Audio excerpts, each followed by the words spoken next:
Good afternoon, everybody. Today is Tuesday, July 2nd, 2024, and we're here for a town board meeting. If we could all rise for the pledge. And Mr. Marsh, would you mind leading us in the... Denise, lead us in the pledge, please. I pledge allegiance to the flag of the United States of America and to the republic for which it stands, one nation, under God, indivisible, with liberty and justice for all. Thank you, Denise. Okay, today we have for our invocation, we have the Rev.Dr.Sean B. Murray of the First Congregational Church. Close. It's close. It's Congregational. What did I say? Congregational. And we get it all the time. You know, you cannot, and we get that all of the time. You know. That's a big no-no.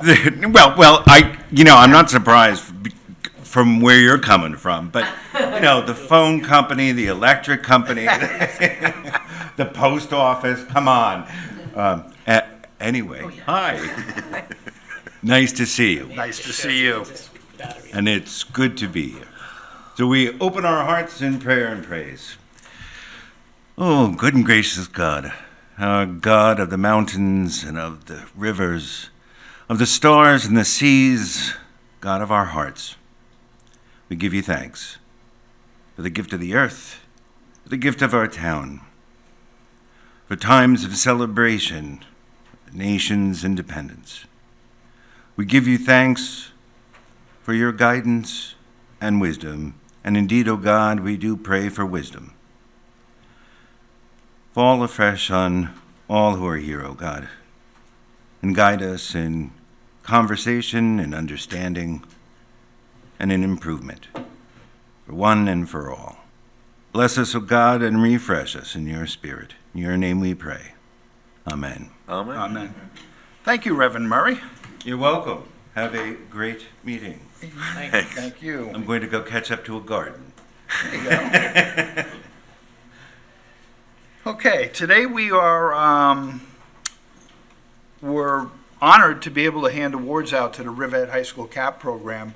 We have our recently graduated seniors that worked for the CAP program in mentoring and guiding the younger students in the district, and they've grown up and graduated on us and going to be leaving the CAP program, so we just kind of wanted to honor you for all the hard work and the volunteerism that you've done. It means a lot, as you know, when you were younger, looking up to an older student, whether it be on a sports team, the CAP program, or in band or whatever, you looked up to an older student for guidance and you said to yourself, maybe, hey, I want to be like that. And to our CAP volunteers to go out and help the younger students like that, it's a tremendous asset for us, for the town, for the school district, and we appreciate all that you did. Councilman Merrifield, do you have anything you want to add? Yes, I just want to say thank you for all your hard work and help. Successful programs like the CAP March, the vape scam, all these different things that you're involved with, and mentoring the younger students in your school. We can't thank you enough for all your mentoring and big brother, big sister approach to help the younger kids. Thank you very much.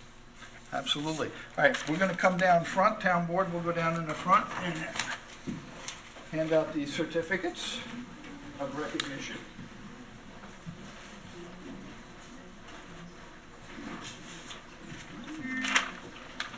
Okay, when I call your name out, come on up and just stay standing up here, and then we'll get group shots when everybody's completed. Tiana Atkins. Congratulations. Simon Lucarelli Sent. Aiden Reynolds.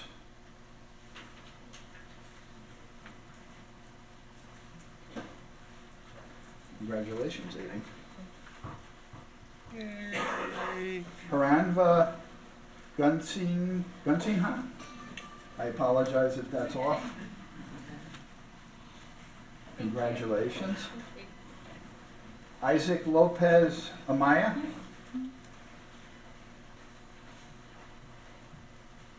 Congratulations, Isaac. Are we going to St. John's University by any chance? Good for you. Great school, great school. Alexandra Santoro. Daniela Flores Hernandez.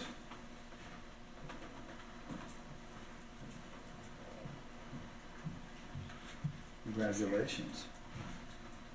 Jack McCormick.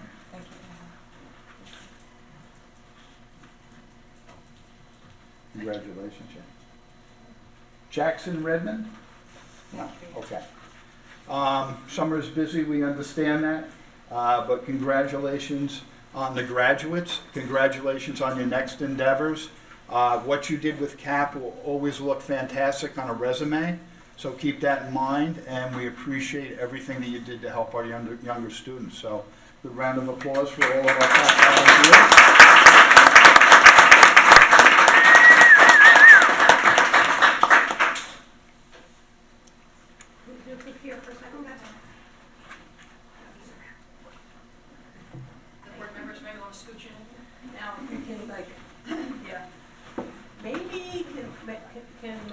Come forward a little and have the board members go behind you, so we, Step it up. otherwise we'll have to go to the back of the Step room. up. There you go. We'll scooch in behind you. That's better. Cool. I'll give you everyone in one shot. Mr. Kern, if you could just move a little to your right, please. Thank you. Now we can see you. Great, thanks so much. One day. Oh, excuse me. Turn the cap in. Thank you, and congratulations again. Have a great summer.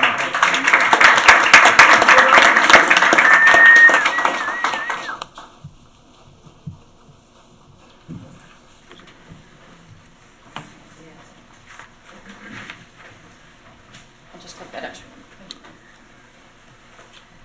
And Supervisor, I failed to mention, I wanted special thanks to their mentor and their leader, Isabella Martucci. Absolutely. Thank you. Thank you.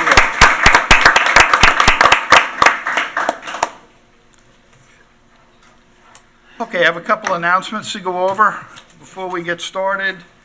I'll start out with the bad. So with great sadness, we recognize the following who have passed in the last week. Number one, we have an employee here for the town of Riverhead, Dennis Krupski, passed on, and our thoughts and prayers are certainly with him and his family. And local businessman and president of Townscape, Jim Warner of Warner Nursery. So we send out our condolences to their families and keep them in your thoughts and prayers. Thursday, July 4th, Riverhead Town Hall will be closed for the July 4th holiday. Everyone be safe and enjoy. And I noticed just a little while ago, Riverhead Local has an article up on the use of fireworks and how many fingers get blown off every year and all that good stuff. So let the experts do it. We have Live on 25 this weekend on Friday night. I think this shows at the racetrack. It shows up at the Baiting Hollow Club and all around. So let the experts do it. Enjoy them, sit back, and don't mess with them. On Thursday, July 4th, Independence Day commemoration at Jamesport Honor Garden and Gazebo. Join the Greater Jamesport Civic Association for the 6th Annual Independence Day Ceremony on July 4th, starting at 10 a.m. This event taking place by the Gazebo at the corner of Main Road and South Jamesport Avenue in Jamesport, and it's the only official Independence Day commemoration in the town of Riverhead. Friday night, as I mentioned, Live on 25, starts at 5 o'clock. The fireworks will be at 9 o'clock. There will be 2 shows this year. The second one will be on August 9th, and that will have a laser light show attached to it. As a reminder, there will be a public information session on Wednesday, July 10th, right here in the Town Hall building for the Riverhead Town Square and Riverfront Adaptive Children's Playground. And additionally, on July 10th at Iron Pier Beach, there's a fish bin that one of the local artists made that it's for collecting recyclables, and it will be emptied for the first time, filled up with recyclables. So we're going to do a little ceremony down there. And that's all I have. Mr. Wooten, do we have any correspondence? Yes, we received several letters from community on the moratorium and in favor of the extension of that. We also received a letter from Connie Lassandro reference the interactive playground you just mentioned in her role as Chamber of Commerce. And we received a letter from Antoinette Carbone in reference to Scott Point. And that we received 2 other letters in reference to the comprehensive plan.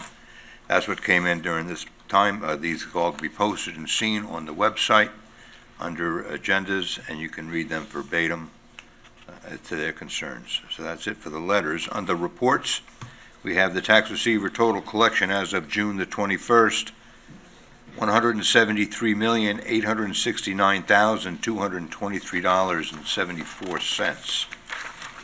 And also, we received the Police Department monthly report for the month of May.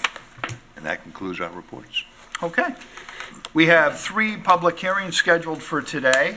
The first one is a local law to amend Chapter 301 zoning and land development, and that is scheduled for 2 o'clock. It is now 2:14.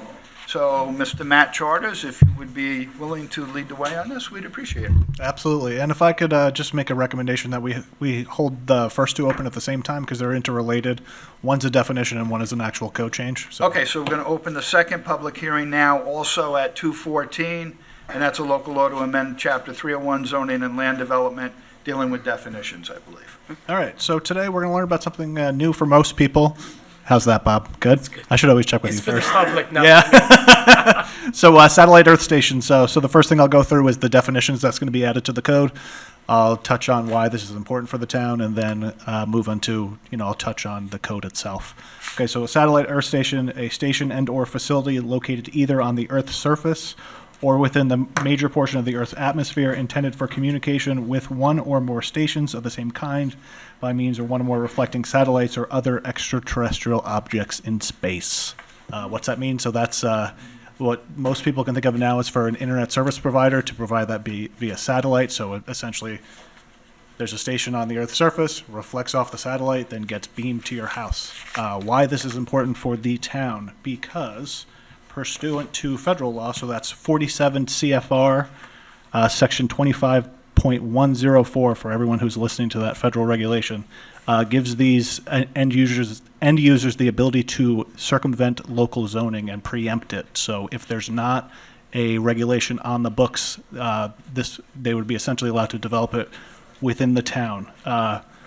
This federal law does give towns and other municipalities the ability to regulate these for specific reasons. So the first is if they have a clearly defined health, safety, or aesthetic objective that is stated in the text of the regulation itself, and that 2, it furthers the stated health, safety, or aesthetic objective without unnecessarily burdening the federal interests in ensuring access to satellite services and promoting fair and effective competition among competing communications services providers. With that being said, the most logical place to sort of buttress this into our code is our existing wireless communication towers and antennas code. So that deals with cell towers. They're very similar, but they're regulated differently federally, so that's why they're considered 2 different things. But in terms of our regulation, it makes the most sense to put them here. So it kind of adds that right into the legislative intent because we're dealing with the same thing. Aesthetics, where to put them, the density, how they're screened, things like that. So in 301-274, that'll be amended to permit these uses by special permit only in Industrial A, Industrial C, PIP, and the PD zoning use districts. And then if you flip through the code, there are exemptions. So a residential satellite earth station, so that's a satellite dish on your house, as long as it's less than 2 meters, will be exempt from this code. And then moving on to page 6 of the code is kind of where you get into the real meat and potatoes of things, which again mirrors our wireless code. You can go through a couple of those if you'd like. So it starts at number 2, special permit. So we want to see the proximity of satellite earth stations to residential structures and residential district boundaries, the natures of the existing or proposed uses adjacent to these properties where a satellite earth station is going to be, surrounding topography, surrounding tree cover, things like that. They'll have to demonstrate that there's a reasonable need for one of these uses within the town. They'll have to, in terms of setbacks, they'll have to meet the minimum zoning setbacks for a principal structure in whatever zoning district they're in. They'll have to be fully fenced in with security fencing. They'll be landscaped, so you can't see them, and that's pretty much it.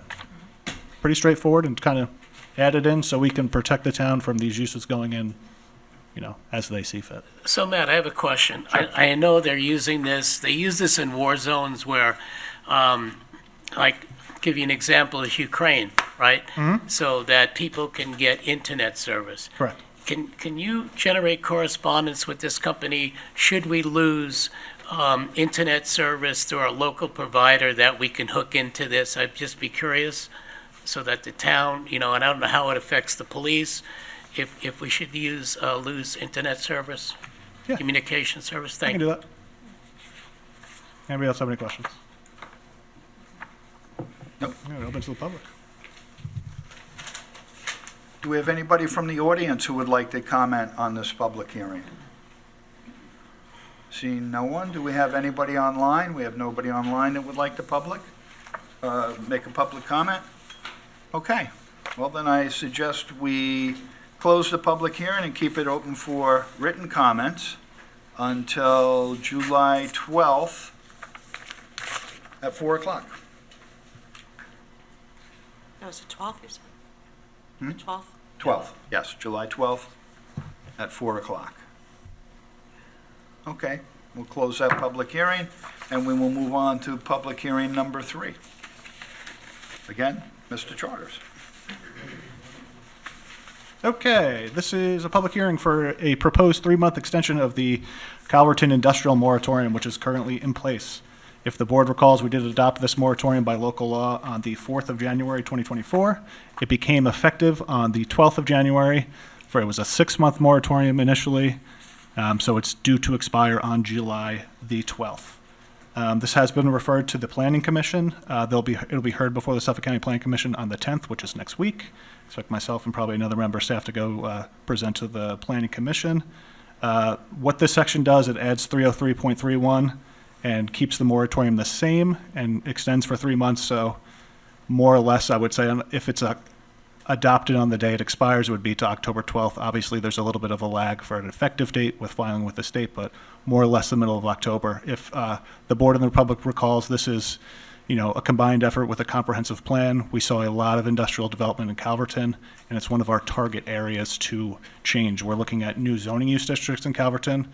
We're looking at 2 zoning use districts that are going to be combined into one, new uses, new setbacks, the ability to land TDRs in these sections. So this was we understand that moratoriums are the most restrictive thing a town can do, but it's important. And, we're marching towards the end of the comp plan and getting adopted. We're right on schedule. So this will allow us, a little bit more time to get those codes adopted and in place.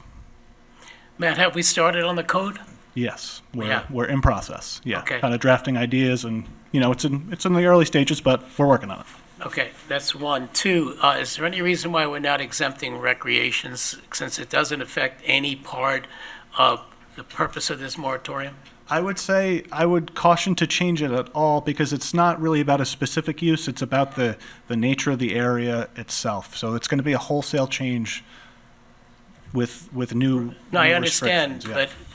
but in my recollection of reading everything that's been recommended by BFJ, recreation is not affected at all. So why is it captured under the moratorium? So there's specific exemptions that exist now, depending on whether it's a type 2, whether there's approvals now. To add another use, obviously we'd have to renotice. Recreation itself is a broad use. I mean, the problem we would have is, as we discussed on the work session on June 4th, is then we're processing an application that's not going to comply to our new code. So we're going to, once the moratorium's over, an application comes in, we have to process it. The applicant, it's under the existing zoning, and then 2 months from now, once the comp plan is adopted and then the new code is adopted, the person's starting over again. I don't think that really does the board a service. I don't think it does the applicant the service to essentially start over again. That's why I'm not recommending any changes, recreation or any other use. Okay. Now, as we discussed prior to, we're asking for a 3-month moratorium, which to me makes sense for the comp plan to be put together. Yeah. But should it take less than that, we can stop and cease Absolutely. the moratorium if we're that much farther ahead in the game. Correct. So, Yep. It won't necessarily be 3 months. It could be, but it Could be may less. not be. Could be less. Okay. Yep. Any Any other questions, questions? board? Do we have anybody from the public who would like to comment on the moratorium? Good.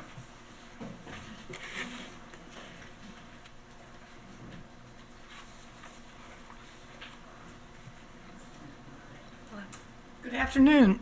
Kathy McGraw, Northville. There aren't a whole lot of people here, so I just wanted to speak, I didn't intend to, in favor of the moratorium. I think the people of Calverton very much want this to be extended. Thank you. We received a lot of correspondence from people, Kathy, that couldn't make it today. So, and they were all in favor of the moratorium. I didn't receive, I don't know if any other board member did, but I didn't receive any that were in favor of doing away with the moratorium. They all wanted the moratorium, so. Yes. Okay, and we have nobody on, oh, go ahead, ma'am, I'm sorry. Jennifer Heidenmeier. Thank you. Good afternoon, Supervisor and members of the Town Board. My name is Jen Hartnagel, and I'm speaking on behalf of the Group for the East End. We are also here to support the 3-month extension of the moratorium. But I would also just like to take this opportunity to ask the Town Board to further scrutinize the recommendations in the DGIS and the comp plan as it directly relates to this issue, the development, the warehouse, and industrial development issues within Calverton. The original language of the moratorium that you adopted was very strong in its concerns about the 12 million square feet of industrial space that could be developed there. It used language like, quote, unprecedented growth situated in an environmental justice area, and you all know this. And the 12 million square feet have the potential to create significant impacts on air quality, traffic congestion, water supply. So the analysis that was in the DGIS, in our view, is insufficient to properly, knowledgeably examine the situation. At the end of the day, when you look at it, the FAR was reduced slightly, and that resulted in a reduction in 166,000 square feet of development that would occur there if you use TDRs. If you didn't use TDRs, it'd be more. This is a drop in the bucket in comparison to the 12 million square feet that can be developed there. Increased setbacks are great. The pyramid law was great. There were a number of other suggestions combining the districts. That's all good. But at the end of the day, you're not reducing the density. And the analysis didn't include or address the warehouses, the last mile warehouses, the distribution centers. How many do we need? I mean, we all buy stuff from Amazon, that's fine. But do we need all of that space filled up with those types of distribution centers? And maybe it won't happen, but maybe it will. And that analysis wasn't included. So what we don't know, we don't know. I watched the June 27th work session when you were discussing the comp plan, and some board members expressed concern that by reducing the FAR, they would be taking away property rights. And that's your perspective and that's your prerogative. It's not personal, I respect that, but I just want to reiterate that there are additional concerns that need to be accounted for, such as environmental quality, community character, traffic concerns, and the whole issue of the environmental justice area. So while you have this moratorium in place, please reconsider these issues before you close the door on the DGIS analysis. Thank you for the opportunity to speak. Thank you, Jen. Just want to offer a couple points of clarification for the record. So Ms. Hartnagel is correct that there is a 12 million square footage, estimation in the moratorium language, and that does differ that what's in the analysis that was done in the comp plan. That's for a specific reason. The 12 million assumes a complete doomsday scenario of 100% build out of all available properties.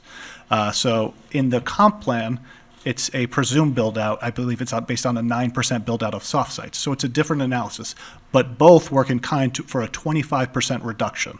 So there's a little bit of numbers that are being conflated that are not exactly the same, if that clarifies for the board. Yep. 12 million's in the moratorium.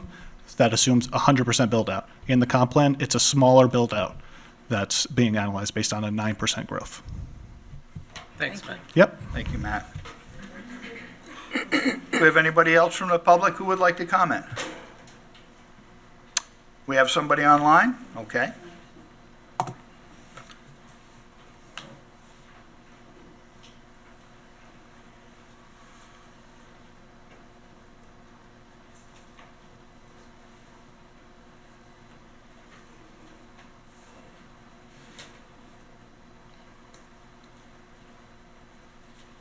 No? No. Okay. So- Nope, we have nobody there. Okay. All right, being that there's nobody else who would like to comment, I will make a motion. We will close the public hearing and keep it open for written comment To July 10th. to July 10th on this one, to July 10th. So, Because it has to go before the planning commission, and then it will be ready. Okay, make a motion. Yes. make a motion to close it and keep it open for written comment till July 10th. Second. All in favor? Yeah, aye. Aye. All opposed? Okay.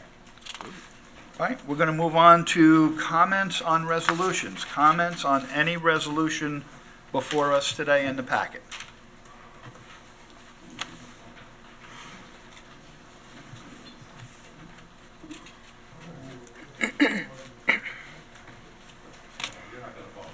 Kathy McGraw, Northville.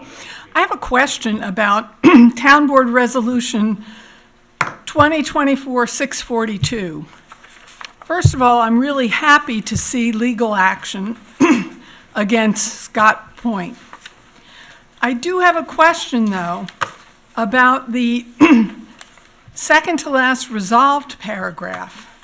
While I have confidence in Mr. Howard, it gives him the discretion as to whether he should seek further monetary and/or punitive damages and/or civil penalties and/or remediation and restoration to pre-violation status. My question is, shouldn't that be a decision of the town board and not the discretion of the town attorney? I mean, I would suggest no. You want that, you don't want the town board to be responsible for that decision, whether they should tear the thing down? So I believe it's chapter 103 in the town code, provides that discretion in instituting legal actions with consultation with the town board. What I can say is, it's drafted so as to sort of cover all the bases of all the relief that could be sought. And generally, when I commence these actions, I put it, you always ask for the maximum amount of relief. You never ask for less than what you could ultimately get. I guess As a matter of practice, I ask for all of those things anyway. it's the town bringing this action, and it just seems logical to me from a legal point of view that the town should be deciding what it wants to try to get done in this lawsuit. If it's any consolation, ultimately, if the case isn't determined by a judge after a trial or through motions or motion practice or whatever, a proposed settlement agreement would come before the town board to authorize moving forward with settlement. Okay, well, what if the town board says to you, we want the thing ripped down? It's in your discretion not to ask for that, according to this resolution. Well, I think it would probably be foolish for me to. I agree. I agree. That they're asking. The But- town board. I totally agree, but it's the point of what this thing says, and it doesn't give the responsibility to the town board, it gives it to you, Mr. Howard. And I would argue that it should be the town board's responsibility what remedy they want in this lawsuit. Thank you. I'm very confident in Counselor Howard's, And I'm not saying I'm Ability to not. be I able to just think it's represent the the town town's board. responsibility. Thanks. Thank you. Anybody else?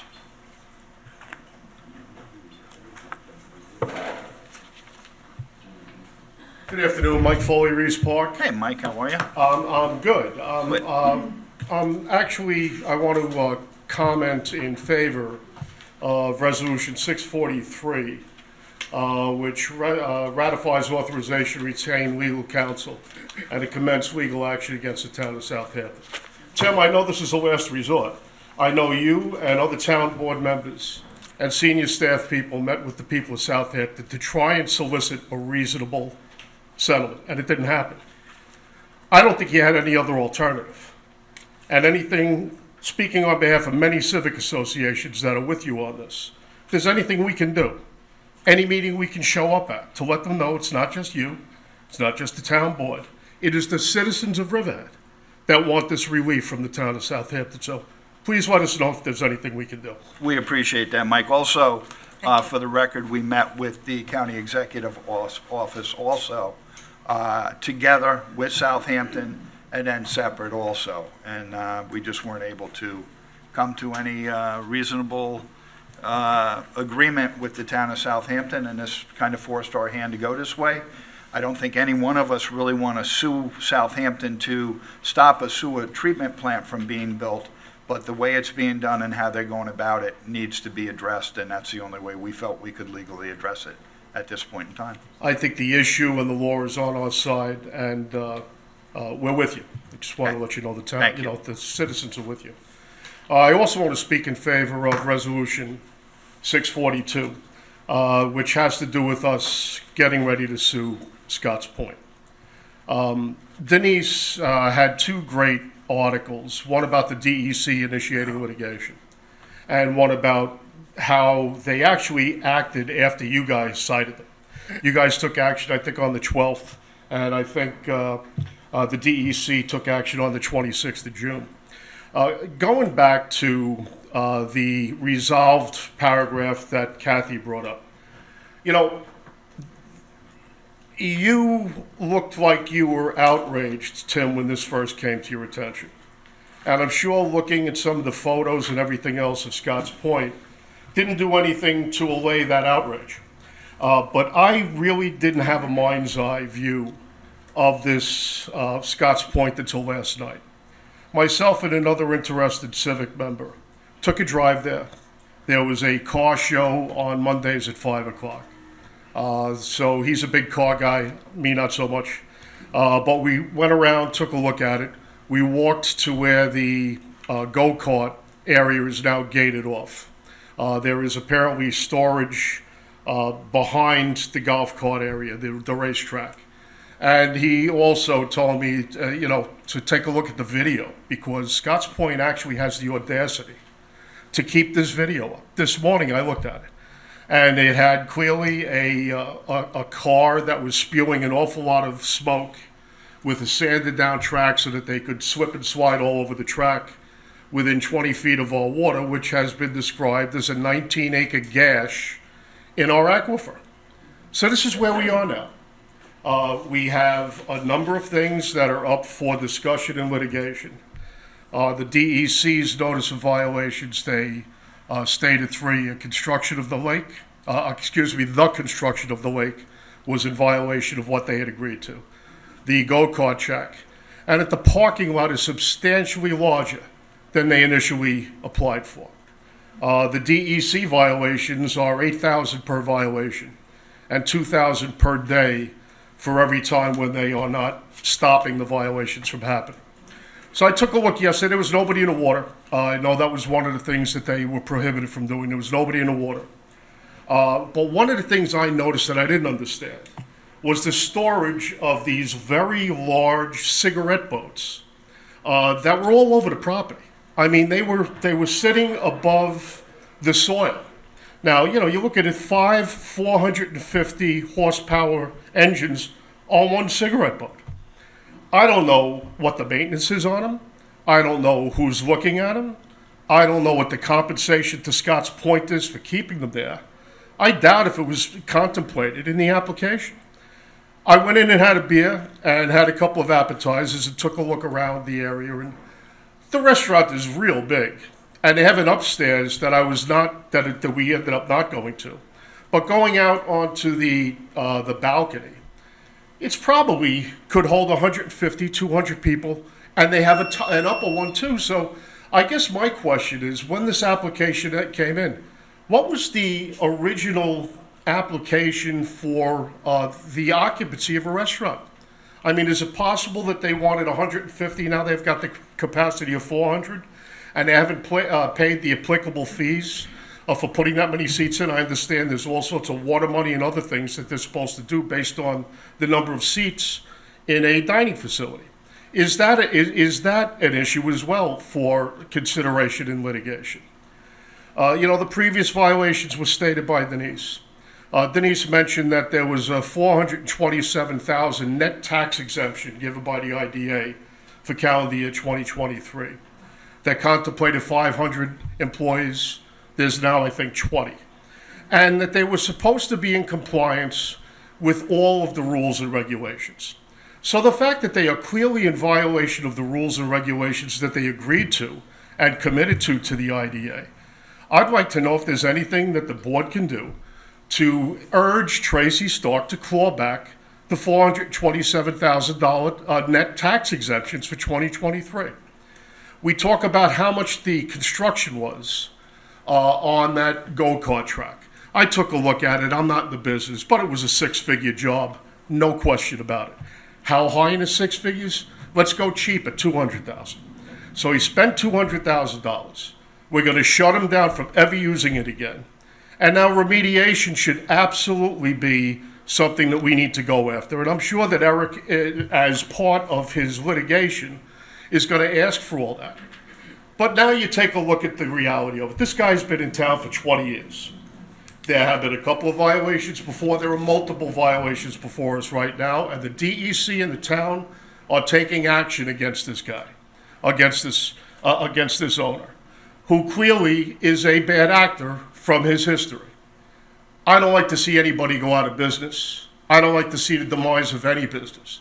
But if the demise of this business comes from the amount of litigation, remediation, and penalties imposed on them, the person responsible should look in the mirror every morning, and that's the applicant. So, Eric, I'll urge you to do everything you can to put the hammer on this guy.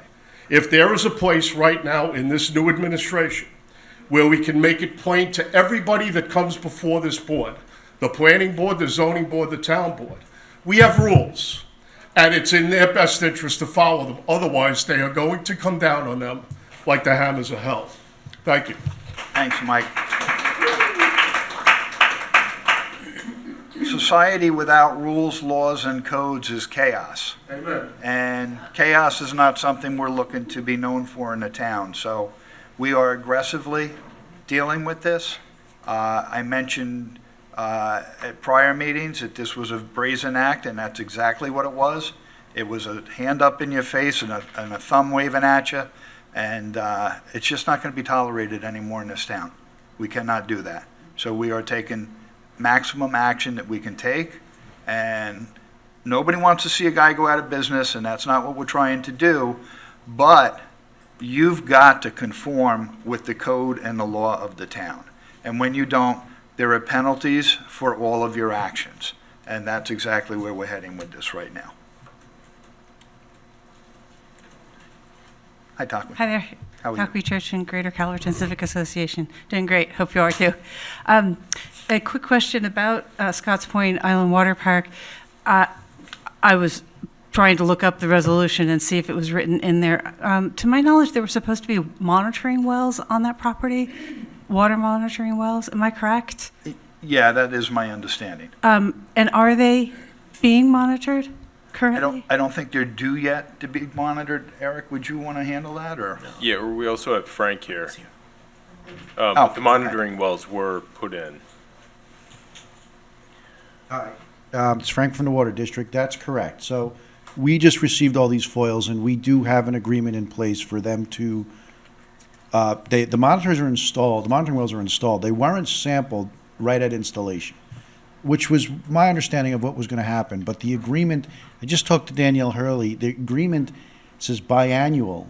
We were anticipating every other year. That means twice a year. So we're really looking for this once every other year because it's a 20-year capture zone and it's an expensive amount of sampling. So there's some confusion with the agreement, but it is in place and signed. It is. So, yeah. And I know the monitoring wells are installed because I worked with their engineer, approved the location and the installation of them. Right. So I do anticipate, we think we'll see that data in November. which will be 1 year from the issuing of the CO. It was a condition of the CO. Okay. Is that it?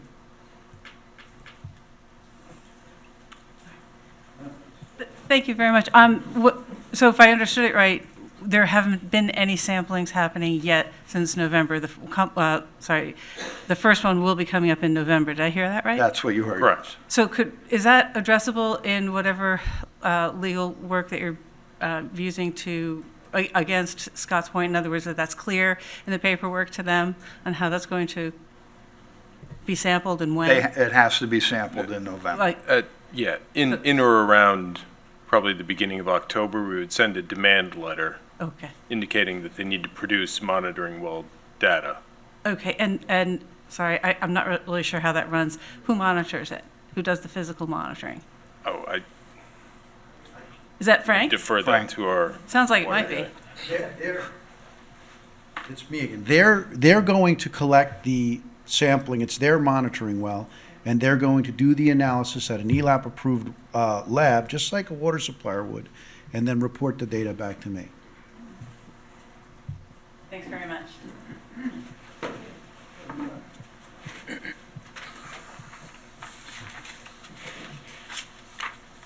Anybody else for comments on any resolutions?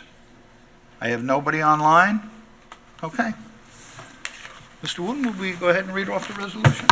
We'll start with Resolution 601.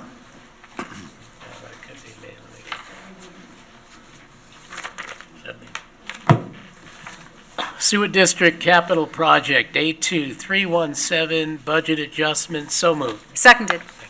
Vote, please. Woski, Yes. Merrifield, Yes. Kern, Yes, I have no name. Hubbard. Yes. Resolution is adopted. Resolution 602. Water District Capital Project 82303, budget adjustment, so moved. Seconded. Vote, please. Woski, Yes. Merrifield, Yes. Kern, Yes, Hubbard. Yes. Resolution is adopted. Resolution 603. Riverhead Sewer District Capital Project number 82226, budget adjustment, so moved. second. Vote, please. Woski, Yes. Merrifield, Yes. Kern, Yes, Rothwell. Nope. Hubbard. Yes. Resolution is adopted. Resolution 604. budget transfer, Veterans Memorial Park Sanitary System, Capital Project number 72306, so moved. Seconded. Vote, please. Woski, Yes. Merrifield, Yes. Kern, Yes, Hubbard. Yes. Resolution is adopted. Resolution 605. Amends Town Board Resolution 2021-481, so moved. Seconded. Vote, please. Woski, Yes. Merrifield, Yes. Kern, yes, Hubbard. Yes. Resolution is adopted. Resolution 606. Awards bid for food and meat products, so moved. second. Vote, please. Woski, Yes. Merrifield, Yes. Kern, Yes, Hubbard. Yes. Resolution is adopted. Resolution 607. extends bid for disposal of town-generated construction and demolition materials, so moved. Seconded. Vote, please. Woski, Yes. Merrifield, Yes. Kern, Yes, Hubbard. Yes. Resolution is adopted. Resolution 608. Extend bid non-protunct for lubricants, so moved. Seconded. Vote, please. Woski, Yes. Merrifield, Yes. Kern, yes, Hubbard. Yes. Resolution is adopted. Resolution 609. Extends bid for auto parts, so moved. second. Vote, please.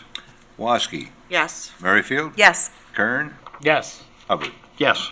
Resolution is adopted. Resolution 610. extends bid for disposal and recycling of municipal solid waste, so moved. Seconded. Vote, please. Woski, Yes. Merrifield, Yes. Kern, Yes, Hubbard. Yes. Resolution is adopted. Resolution 611. Ambulance District Fund Balance Transfer, so moved. Seconded. Vote, please. Woski, Yes. Merrifield, Yes. Kern, yes, Hubbard. Yes. Resolution adopted. Resolution 612. Approves the attendance of one police department employee to attend a seminar, so moved. second. Vote, please. Woski, Yes. Merrifield, Yes. Kern, Yes, Hubbard. Yes. Resolution is adopted. Resolution 613. approves the attendance of one police department employee to attend the DCJS Public Safety Symposium. So moved. Seconded. Vote, please. Woski, Yes. Merrifield, Yes. Kern, Yes. Hubbard. Yes. Resolution adopted. Resolution 614. Provisionally appoints a code enforcement officer. So moved. Seconded.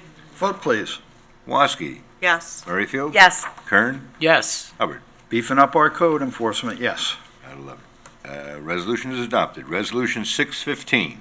Reappoint member to the Small Business Advisory Committee, Castronova. So moved. Second. Vote, please.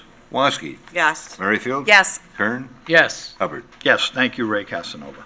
Resolution adopted. Resolution 616. Reappoints members to the Small Business Advisory Committee. So moved. Seconded. Vote, please. Woski, Yes. Merrifield, Yes. Kern, Yes. Hubbard. Yes, thank you to all the members. Resolution adopted. Resolution 617. Appoints a hearing officer and authorizes suspension of an employee. So moved. Second. Vote, please. Woski, Yes. Merrifield, Yes. Kern, Yes. Hubbard. Yes. Resolution is adopted. Resolution 618. Appoints new seasonal beach employees to the Recreation Department. So moved. Second. Vote, please. Woski, Yes. Merrifield, Yes. Kern, Yes. Hubbard. Yes. Resolution is adopted. Resolution 619. Appoints a seasonal recreational aide to the Recreation Department. So moved. Seconded. Vote, please. Woski, Yes. Merrifield, Yes. Kern, Yes. Hubbard. Yes. Resolution adopted. Resolution 620. Appoints seasonal staff to the Recreation Department. So moved. Seconded. Vote, please. Woski, Did you say my name? Yeah. Oh, I'm sorry. I didn't hear it either. Yeah. Yes. Merrifield, Yes. Kern, Yes. Hubbard. Yes. Resolution adopted. Resolution 621.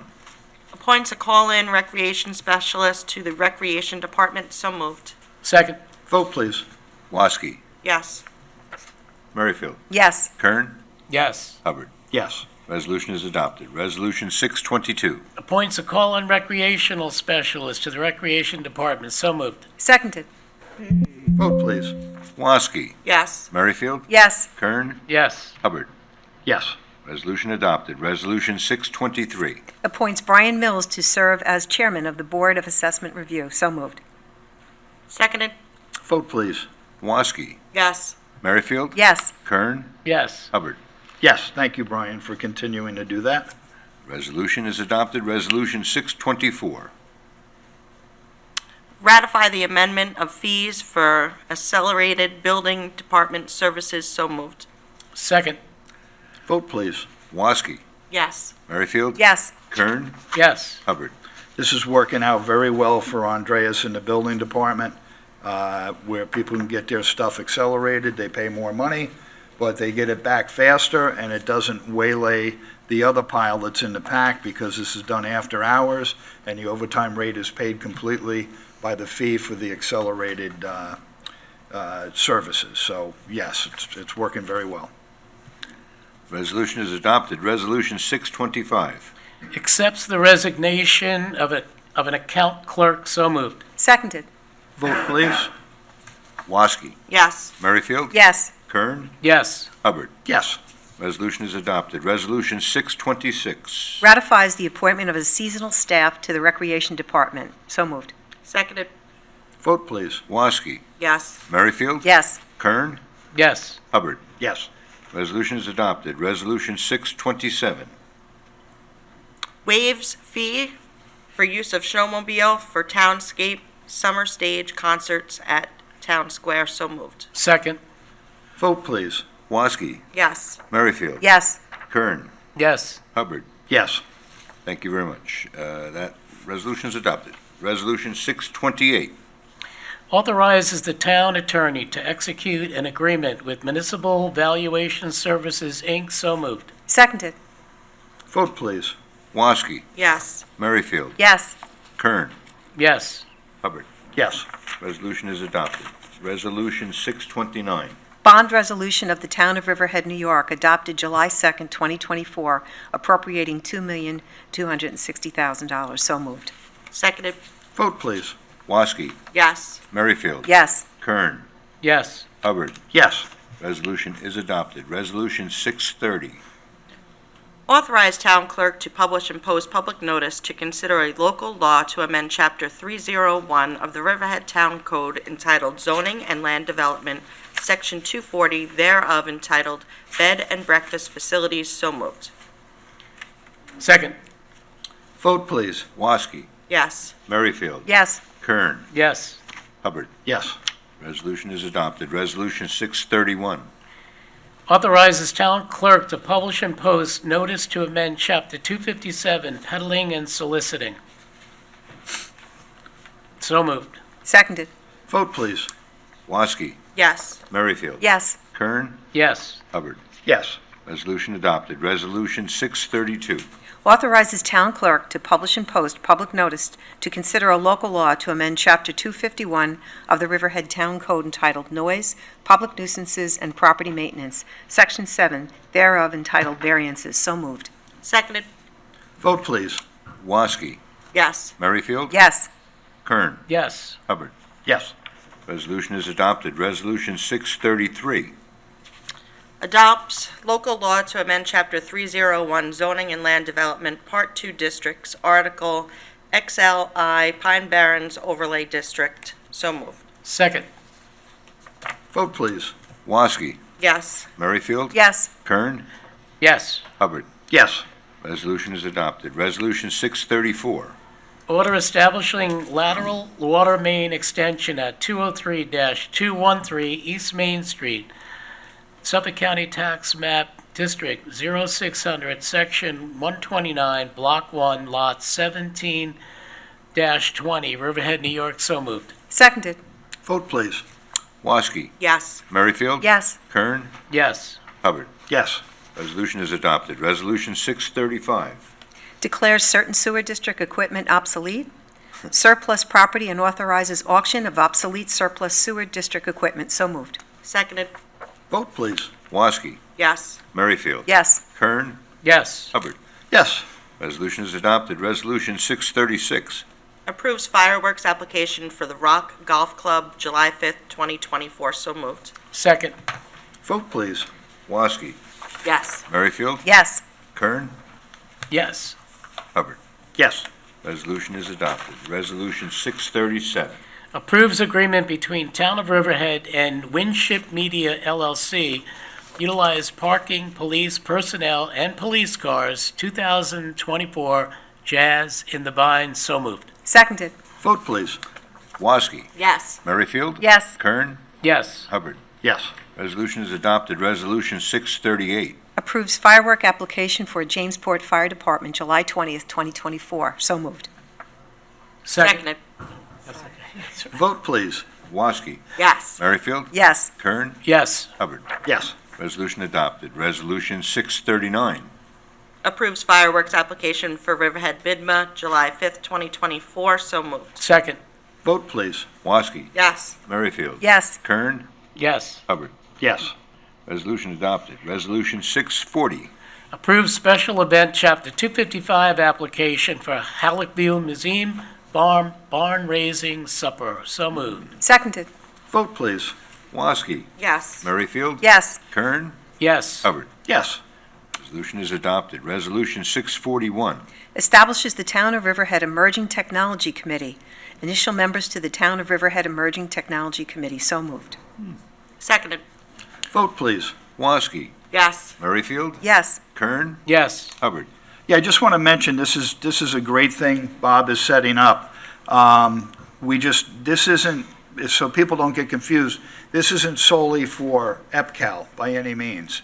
EPCAL will have its parameters that we're working on with a group now, and that this committee will have to conform to the mission statement and the vision of what we're doing for EPCAL. So I just wanted to clarify that to members of the public.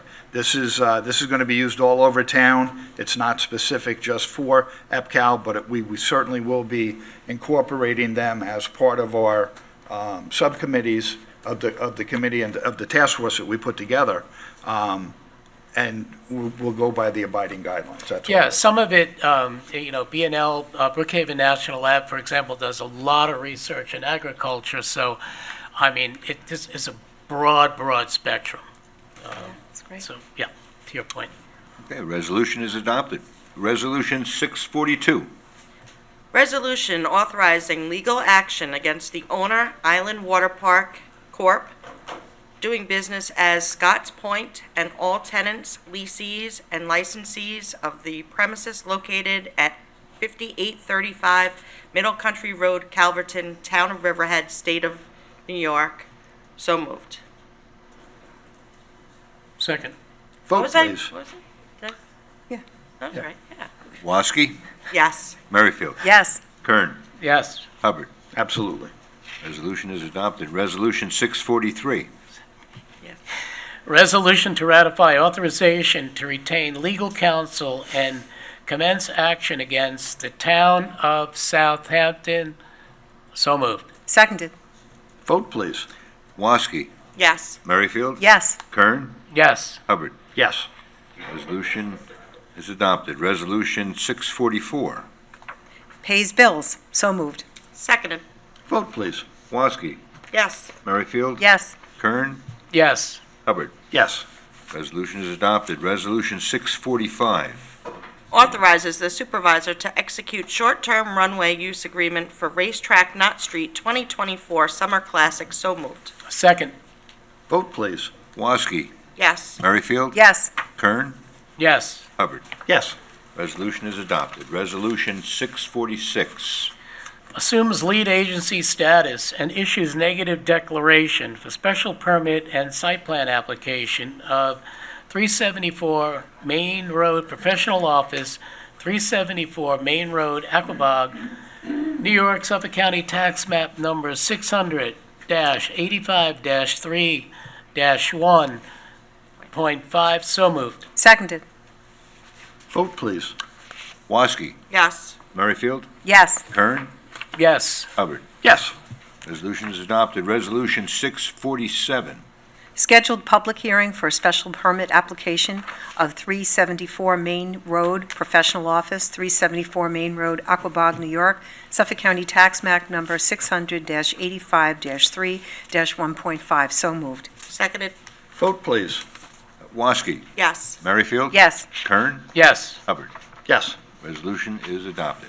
That ends our resolutions. Okay, this concludes all of our resolutions. We'll now open the floor up to comments from the public on any matter.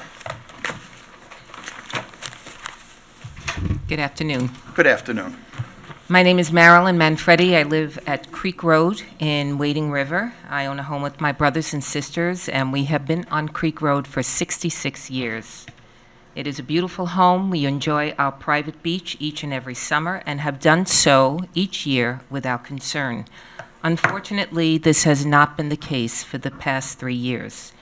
There has been an influx of non-Creek Road residents who are utilizing the dunes and beach at the west end of Creek Road as a private beach near the mouth of the creek and the wetlands. On any given weekend, you can find over 100 adults and families with coolers, umbrellas, day tents, fishing gear, arriving in the early morning hours and remaining throughout the night. Who are these people? With consideration of the Town of Riverhead website, noting the town beaches, they are violating the criteria of the resident requirements for beach use. I was happy to see that it's listed out there before you enter the town hall. On the website, it's also posted that residents are required to show proof of residency to purchase a resident permit and utilize the beach, the public beach, at the intersection of Creek and Sound Road and produce a license and registration to acquire a parking permit. There is indeed a check-in center at the Creek Road Public Beach. Also noted on the Town of Riverhead website are guidelines for beach utilization with regard to facilities, residents, and wildlife. These individuals I am referring to are not respectful to the facilities. There are none down on that end, nor are they respectful to the residents setting up their fishing gear, beach chairs, tents, day tents, and coolers in front of private homes. And most importantly, they are not respectful to the wildlife inhabiting the area. As a result, this has also become an environmental and ecological concern. This behavior is posing a threat to the ecological system in the area. I do have in my possession a report, and I won't go through it, it's very lengthy, from New York State regarding the significant coastal fish and wildlife habitat and narrative. It breaks down the location and description of the habitat, the fish and wildlife values, and the impact assessment. And I will highlight one area which notes that nesting shorebirds inhabiting Wading River Marsh and Beach are highly vulnerable to disturbance by humans, especially during the nesting and fledgling period, March 15th through August 15th. Significant pedestrian traffic or recreational use of the beach could easily eliminate the use of this site as a breeding area and should be minimized during this period. Well, multitude of people arrive in vans, some as large as Sprinter vans, where they're dropped off at the Creek Road boat launch, or brazenly park in the town of Riverhead, permit required area only. Then they proceed to walk along the fragile banks of the creek, dragging all of their beach belongings, the coolers, the chairs, the tents, and their kayaks. We have also observed them walking from east to west, west to east throughout the day, setting up their fishing gear probably every 8 or 10 feet or so in front of our homes. I would imagine that these individuals are parking in residential streets and walking to this location. The location where they set up has no facilities, no bathroom facilities, so you can imagine the garbage that's left behind from their food, or worse yet, urine in bottles, dirty diapers, and even feces in bags. They are even setting up their beach chairs and umbrellas on the dunes in the water. They fish from the jetty, ignoring the signs and gates prohibiting. It's the jetty from the Shoreham Nuclear Power Plant. They ignore this, and there are no lifeguards, which makes for a very dangerous situation. They are swimming in the mouth of the creek and kayaking with way too many people on board in an area where the current is so strong that over the years there have been tragic losses of life. They wave to boats to help them to cross the creek when the current is too high, and they access boats, and they swim the creek and they block the access to the boats trying to exit and enter the sound. Additionally, we do not observe any fishing restrictions. I'm sure there is a fishing game. There are fishing game guidelines in the town of Riverhead. All fish are kept, no matter the size, and thrown in their buckets. And I am sure that they do not have any night fishing permits as the town requires. These individuals are emboldened because there is no enforcement. And now there's been a new development that we've noticed over the weekend. Yes. Drone fishing. They actually launch their drones as far out as 500 feet from the beach or closer to the shore. In fact, our nephews have gotten caught up in the fishing line when they've been kayaking, and the fishing line has been caught on some of the propellers of the boats. It's getting really very dangerous. These incidents, in my view, are a replay of the Wading River Beach Owners events of 2011, where residents on the east side of the Wading River Public Beach were experiencing the same. The homeowners had to resort to fences and private beach signage, ultimately bringing a lawsuit against the town of Riverhead. There were many ongoing and heated debates, many of you may remember that, about the violation of the homeowners' privacy and access to their beachfront. This was ultimately they did rule in favor of the homeowners, and now I feel that we are in the same situation. We have at times taken it upon ourselves to call the Riverhead Police. To their credit, they quickly respond and are empathetic to our concerns, but there's not much that they can do. They did share that there are social media sites which list this particular area as a place where everyone can come and fish and spend the day at the beach. And I believe that this is the reason for the surge of the non-Creek Road residents making it their own public beach. We found a wallet at one time from someone who lived all the way on the South Shore in Bayshore. They are using it as a public beach on the backs of the residents paying taxes for their private beach access.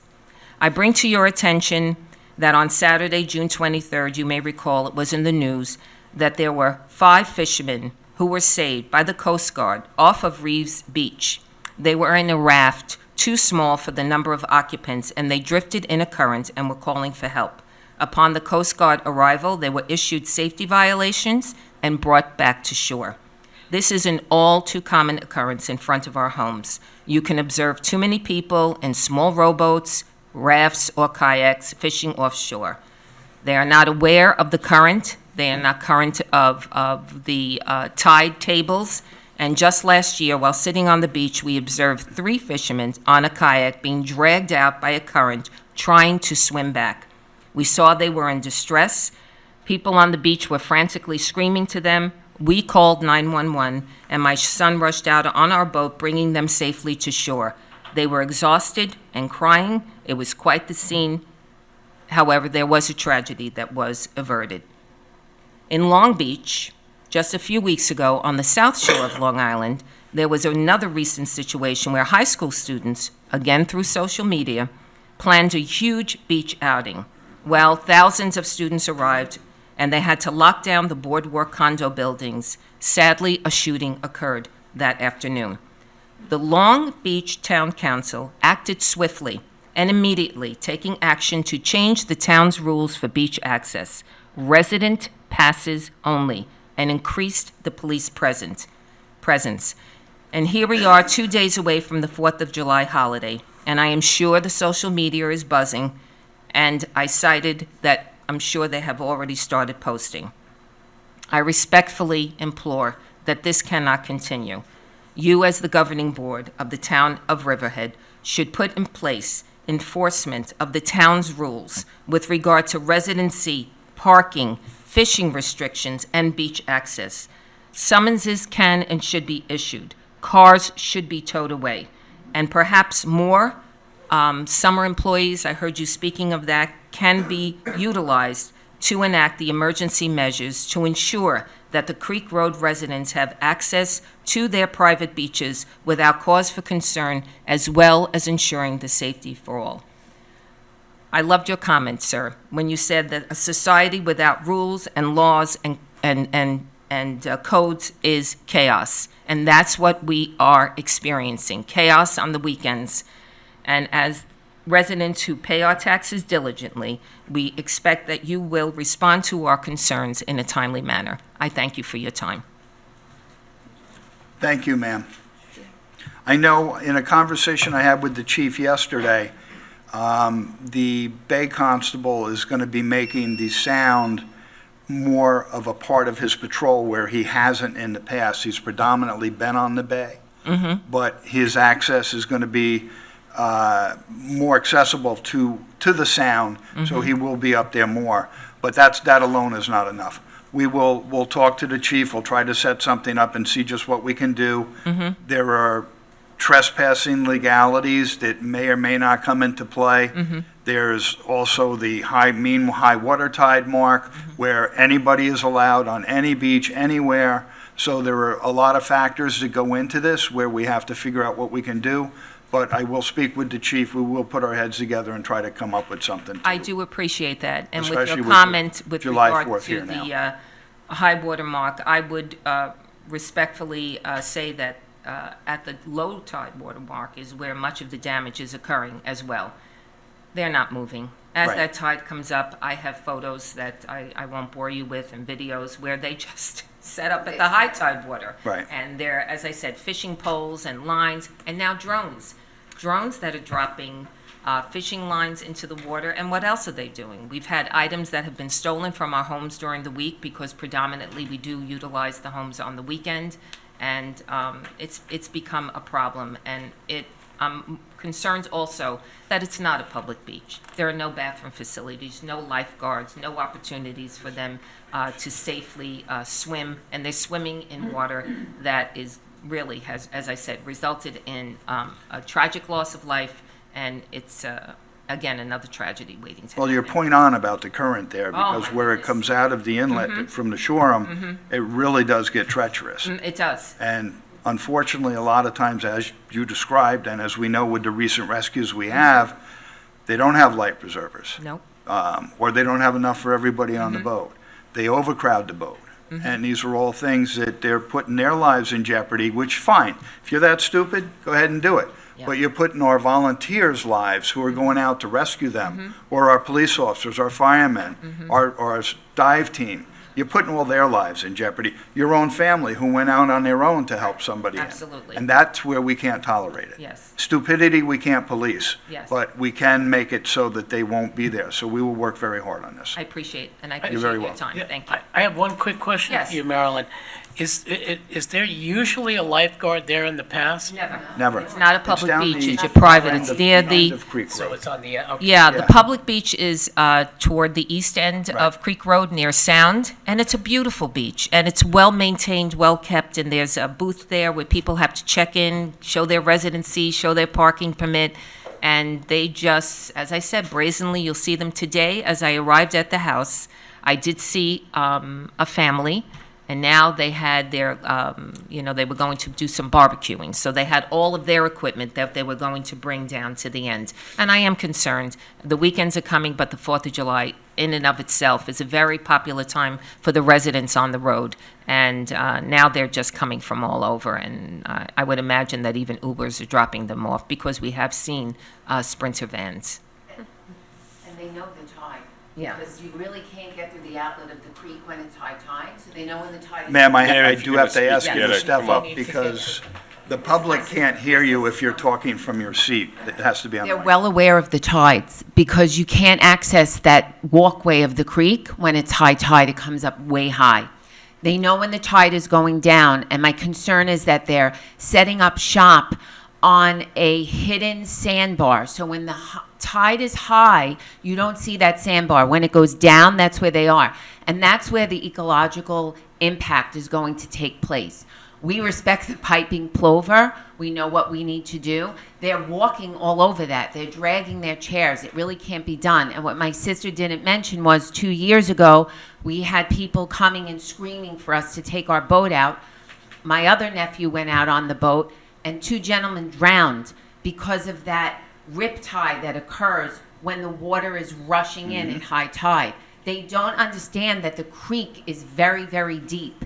And we have been playing Rescue 911. They go out on blow-up boats. They drag a kayak and they'll put 3 people on it, and it's becoming a problem. They're encroaching upon an area that's really not a public beach. Just state your name for the record, please. Barbara O'Donnell. Thank you. Thank you very much. And I just want to point out that the chief of police is here and has heard everything that you both said, and I know that he works very hard to. Thank you. And the department has been wonderful. They can't hear you from there, so we'll just leave it at that. Okay. Thank you, ladies. Good afternoon. Good afternoon. Amelia Lance. I'm also going to jump on what you said about code. And I'm hopeful that you, in your resolution, you hired a code enforcement? Yes. Okay, great.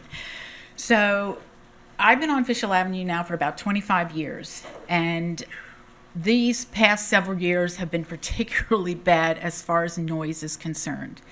We have one rental property on Newton Avenue that the noise is so loud that it drowns out any music that we want to play in our backyard on Fishel Avenue.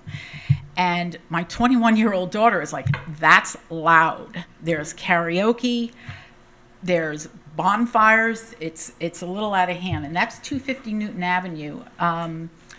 It's every single summer. We have called the police department. My neighbor, Mrs. Cruzon, has called. It goes to all hours of the night and sometimes into the morning. My daughter works late. She comes home and she's like, Mommy, it's 1 o'clock and they're still going. This particular house, has a pool, and they rent the pool out by the hour. So I cannot imagine being the homeowner and what their insurance policy must look like. Probably don't have one. I'm optimistic. Well, that's Yeah. reality of things. Yes. My husband did research it, and he found out, I couldn't catch him, the owner of that particular house on 250 Newton lives in Flanders. Mr. Wooten, I don't know if you hear the music down by you? I can tell you, I've researched it, that the code enforcement has quite a file on it with every Wow, owner and really? tenants, and they've got. Yeah, the lots- police come, they Nicole lower was the down there music. just a couple weeks ago, so I know there's an ongoing Yeah, investigation. it's really, really bad. This is the third year with this particular house, and I've not been here since. I'm like, okay, you know, everybody's entitled to have a good time, but so are we. We want to live in peace and quiet and so forth. That house was sold in 2018. It's now a rental. They also did major renovations to one of their garages in the back. Did they have a permit? These are rental folks. The owner may have done it, I don't know. Chief of Police. 258 Fishel Avenue, which is directly across the street from me. There is anywhere as little as 8 people, as many as 12 people living in a single dwelling home. They have a swimming pool that is literally inches from their neighbor, my friend's yard, her fence. Yes, they have since emptied the pool, but the pool is still there. This particular house, 258, was really upsetting to me because one day I parked my car out on the street, which I never do. I always park it in the driveway. And it was, the sun was going down, it was dusk, and I needed to get my car back in, do the car jockey with the family. And I watched these 2 tiny, tiny children from that house.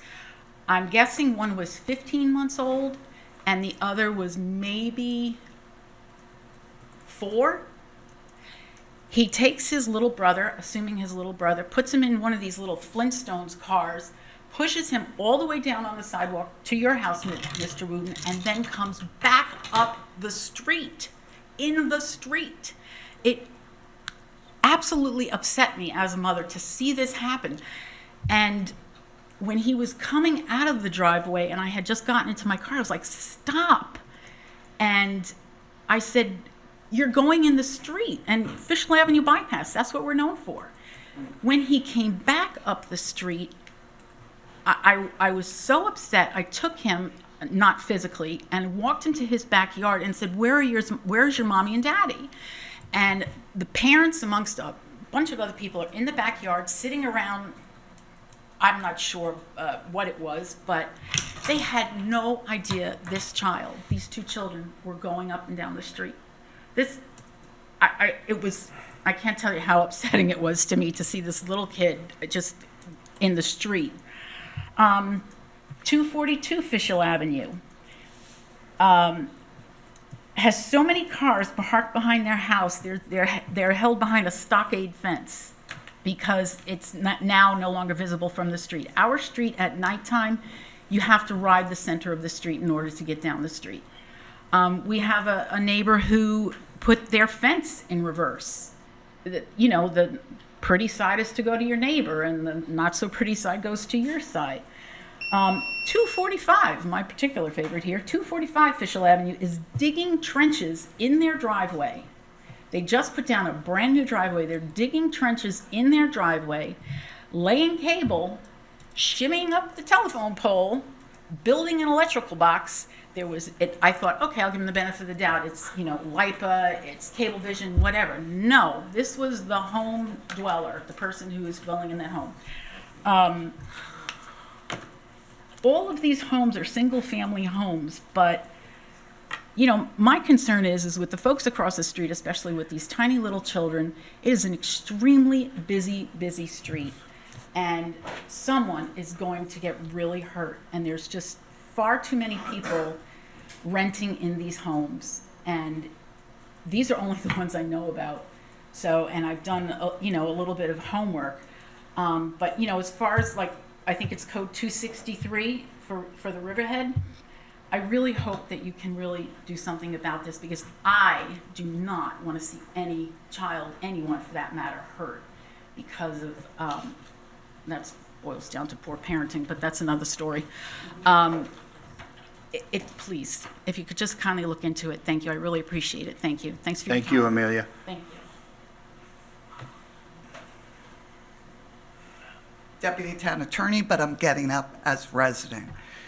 I want to verify the constant music, the volume. It's been going on for years.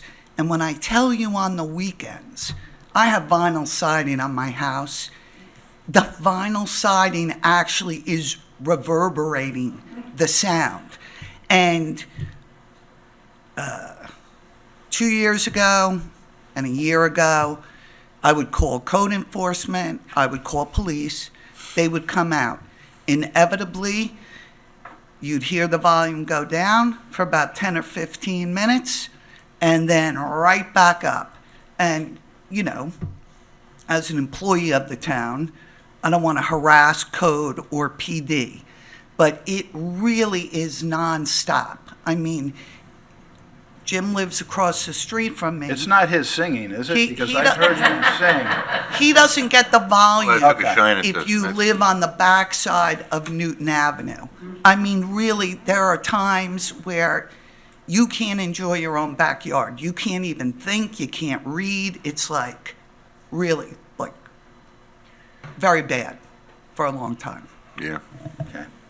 So, as the town board knows, we recently brought on code enforcement on the weekends for the 2 p.m. to 10 p.m. shift. And then code enforcement has someone who's now on call overnight and anytime there's not someone on shift. So if any of these complaints, you know, particularly over the weekend, go to PD can now call out code enforcement to investigate these things. Well, I can tell you that if you don't mind, I can tell you the house, Rocky Palmer's house that we're talking about. I know there's a very extensive file on that, and I know that Nicole, I know they're up on that, and they know the problems there. So I don't know whether they're going through where that investigation is now, but I know it's probably outside our hands at this point. They're probably going up. I have a address is question. familiar to me, Sorry. so. I have a question from a legal standpoint, because this has happened in other neighborhoods, and they actually have lookouts. So when they see a police car coming, the music goes down. As soon as it leaves, it goes up again. If somebody's videoing and they're capturing that sound, then it's time-stamped, right? And police come, they shut it down, but now you have evidence that this was going on prior to the police coming. Does that hold up in court? No, because the person who did that, these are violations and they must be witnessed by the police. Oh. So if it's turned down when the police get there, they can't issue a summons for it. A civilian complaint could be filled out technically by the homeowner that time-stamped it and videotaped it, and then they would have to get involved and go into court. And unfortunately, a lot of people don't, and I understand that, don't want to get involved that way. Okay. But that's what's required legally. Well, they can certainly come sit in my back porch with me and have a cup of coffee and witness it from there before they go into the house, you know? Yeah, and a couple years ago, we did amend Chapter 251 to account for unreasonable noise to deal with these types of nuisances. So it's, I mean, with a loud party or persistently loud music or whatever, you don't necessarily have to have code out there doing an entire sound study for it. It's more of a subjective determination, but most likely it would also require testimony of, you know, nearby residents to corroborate the code enforcement officer's determination. Yeah. Amelia, we will forward. She's a lot closer to We it will than I forward these addresses to code. I already did. If they die, I know, I saw you writing it down, I wrote them down too. No, that'd be great. The amount of folks, just to give you an idea, that are especially 250 Newton, they fill up the street and then they park on the lawn. So this We is now have code for that too. so. I mean, it's bad. And we're actually making that code stricter in terms of parking on the lawn. We're in the process now of, it was 24 hours, you know, that we're making it parking on the front lawn, period. So. Yeah. As far as what you had said about neighbors coming, being that this is 2 o'clock, you know, I put out, you know, emails to all of our neighbors and they just weren't able to attend. Right. But once the next 6 o'clock, we have full intentions of coming back and hopefully we'll see some improvement by then. But yes, thank you so much. Good. Sure you don't want this? It's on my notes. No, I'll so gladly take it. I took copious notes. You will take I'll take it, yeah, absolutely. Mrs. can also- McGraw doesn't like that I do this, but when it's handwritten and it's right That's what I there, was thinking. it's access to us, so. Thank you. It beats having to pay the stenographer to redo the record, and it's expensive. Marilyn, Amelia. No, wait, oh, you're Marilyn. I'm sorry, that's, that's Amelia. Amelia, Miss Lance. You know, when you see something like that with a child in the street, you know, you should be calling Child Protective Services as well. Or the police. Call the police and they can contact Yeah. Child Protective Services. Full intentions. It just caught me off so off guard. Right. It caught me so off guard. It rattled me. And Gosh. next time, absolutely, without hesitation, I will call 911. But it's just, and this particular house, there's at least 2 families living in there. And they all seem to play, the kids play in the front yard, which is unusual to me, you know. And the way we are in this society, little kids, it's not good. It was as though there was no regard to this child. He was so tiny, so tiny. But Understood. thank you. Thank you again. Thank you.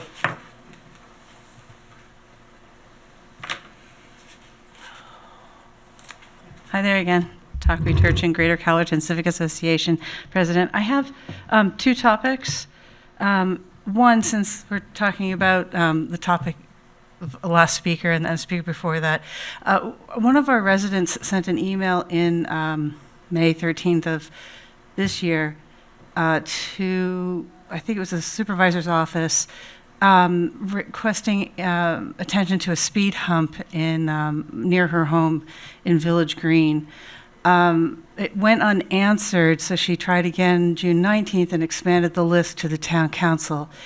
She CC'd me on that request because they've been going unanswered. The emails are going unanswered, and she's baffled. There's a speed bump there. The history of it, she had to get her neighbors in 2005, I believe, to petition it so that they could have it built. You know, speed hump is softer than those triangular-shaped speed, whatever they are, ones that hurt more than when you go over. And as a hump, it's sort of a gentle stopping experience.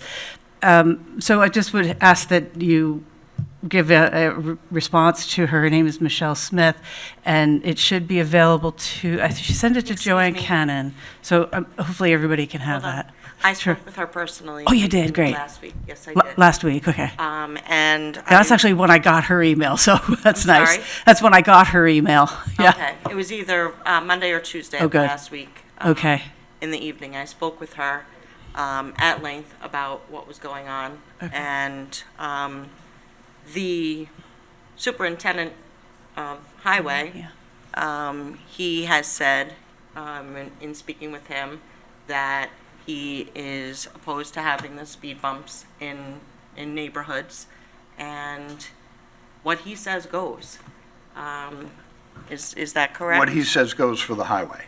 And I spoke to somebody from up there also, I think it was a Mr. Nats. Yeah, Brian? Yes. And I also referred it right to the highway superintendent, and the highway superintendent has had conversations with him also. So it's not like these people are being ignored, they're just not liking the answer that they're getting. And when it comes to roadway surfaces, I defer to the expert, and Mike Zaleski's the expert, as is the chief of police, and they have traffic safety meetings where they discuss these things, and I know neither one of them are in favor of speed bumps. Yeah, so I guess there's a difference with this one. It's not one of those speed bumps. It was It's a hump that's it more was rounded more and of- long. Yes, but they repaved up there, and now the hump is not as much of a hump because they repaved the road. Oh, it's even smaller profile. It's a smaller, yes, it's a smaller bump in the road. I haven't gone over it in a while. Yeah, I was going over that's it exactly earlier this what year. happened. So it doesn't have the same effect as it did prior to the repaving. And both those subjects are, you know, I mean, the chief and highway superintendent, they make those decisions. We don't as the town board. Mr. Nat said they got a petition together years ago. and 2005. The town board voted right. to do it, Right. but that's really not our position. Our position is to go to the experts, and there are various reasons. You look very bewildered, Denise. The experts make the decisions based on, sometimes they can cause accidents, because if somebody is going at a high rate of speed and they hit that, it's going to cause the car to go out of control. Then there's liability to the town because the town put the speed bumps there. And there's all kinds of studies that have been done regarding speed bumps and that they should not be used. So I defer to the highway superintendent and the chief of police. If they say they don't want them there, I'm not really looking to overstep those bounds unless I get some kind of really good solid proof that they should be there, and I haven't seen that. I would just like to say I agree with what the supervisor has said as well. It's not our province to be involved in an issue involving a roadway. In addition to that, it affects their ability to plow the road or the police's opportunity to get to a location quickly. In fact, our speed bumps, even in our parking lot here, were removed. Yeah, we have So them this all is, removed. it's not just this individual speed bump. In general, these are not looked on favorably any longer with regard to municipalities. They're not safe.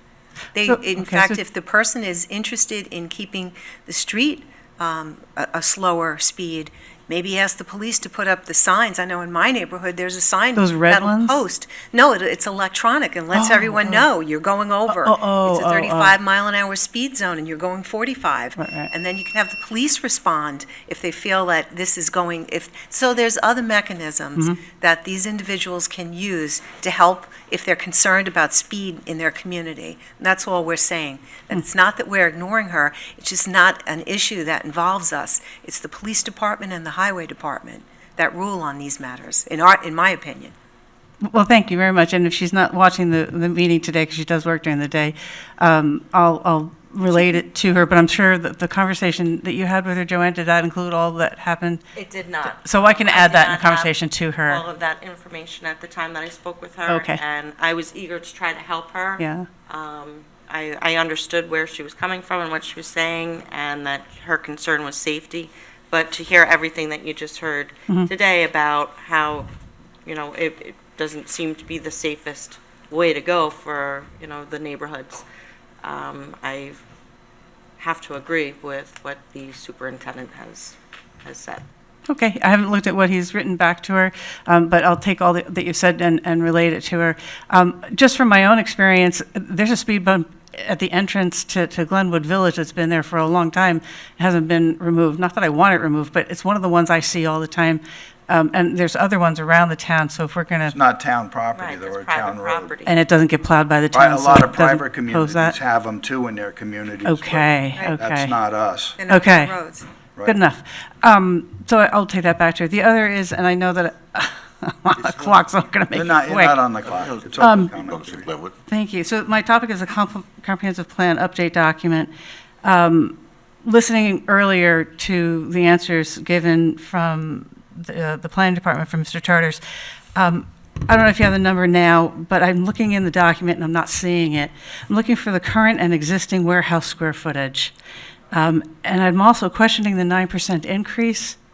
That seems arbitrary, and I don't know how it was derived. I'd like to see a further analysis.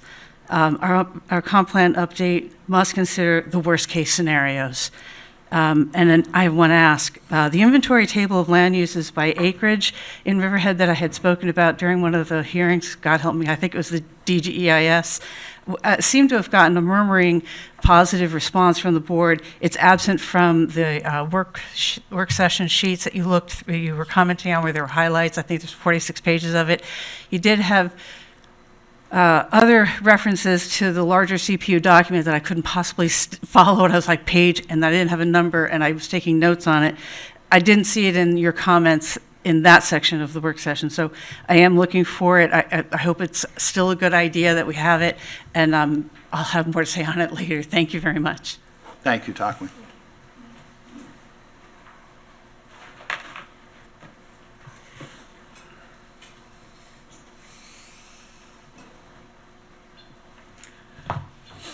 Kathy McGraw, yet again, from Northville. I have some comments about the comp plan. You folks almost wore me down the other day as I watched the work session on the comp plan update, the comments. It was really for the best that I was watching this at home and not here, because I could not believe the way you approached the comments you received and the ways in which you disposed of those comments. I was angry, I was demoralized, and I decided that day to give up. It was clear to me you are unwilling to listen to the residents of this town on the issue of the comp plan. I really care a lot about Riverhead. My roots go very deep. Like you, Mr. Hubbard, there's a street in this town named for my grandmother's family, Sweezy Avenue. As a child, I walked from my grandfather's home to visit the Perkins home, a neighboring home where the library stands today. My parents' wedding reception was at the Perkins Hotel. I do not think my grandparents or the Perkins would be pleased to see the massive apartment buildings being built or about to be built where they lived. So because I care, I'm here yet again to urge you to pause and listen to the diverse opinions of the people of this town. The comp plan is supposed to be the vision of the residents, not just the town boards, the developers, and the farmers. Case in point, agritourism resorts. At the last town board meeting, you all asked for alternative ideas to accomplish preservation. Ms. Waskey, Mr. Kern, you asked. But the next thing we know, at your work session, you decided to move forward with resorts, notwithstanding persistent opposition from residents. If you really wanted to look into alternatives, why haven't you stopped and convened some meetings between residents, farmers, and town officials to explore other ways to preserve agricultural land? Your scheme of relying on resorts will protect, at least this is my calculation from what I have heard and observed, about 500 acres. 70 acres out of 100. And you are anticipating about 7 places for resorts. I don't consider 500 acres a very good exchange for the adverse impacts of such resorts on the residents of this town, who uniformly have a goal of preserving the Sound Avenue corridor, including the bluffs of the Sound, the vistas, and the residential neighborhoods in that residentially zoned area. Mr. Hubbard, despite your forceful statement last October that you were opposed to changing the zoning north of Sound Avenue when the information came out about the resort that was being proposed there, and your recent forceful statement that you are opposed to vertical farming in that area, at last week's work session, it appears to me you acquiesced to all those changes. We learned that the farmers were opposed to the resorts because the proposed zoning code changes excluded vertical farming north of Sound Avenue. So it sure looks like that to get the farmers' support for the resorts, vertical farming will now be allowed and agritourism resorts will remain in the comp plan. I'd like you to explain to me why farmers and developers have so much more sway over the future of this town than its residents. Why can't all these groups work together to come up with a better way to preserve farmland?